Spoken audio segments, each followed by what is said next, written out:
નજીકથી એક મજૂર યુવકનો મૃતદેહ મળી આવતા વિસ્તારમાં ચકચાર મચી ગઈ છે।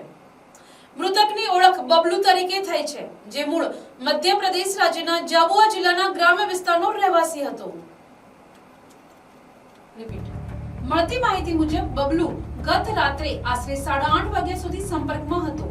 ત્યારબાદ તેનો મોબાઈલ ફોન બંધ થઈ ગયો હતો।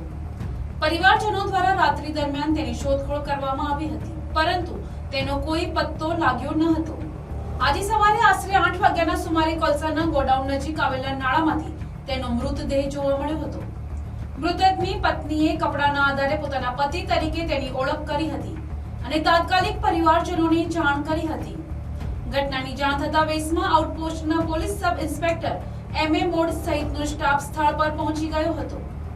પોલીસે મૃતદેહને બહાર કાઢી પોસ્ટમોર્ટમ માટે નવસારી સિવિલ હોસ્પિટલ ખાતે ખસેડ્યો છે।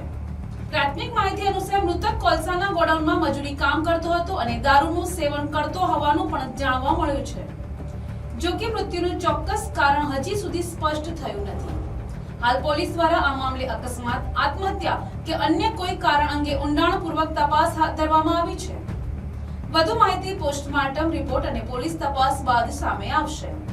Bureau report, NTC news, Navsari.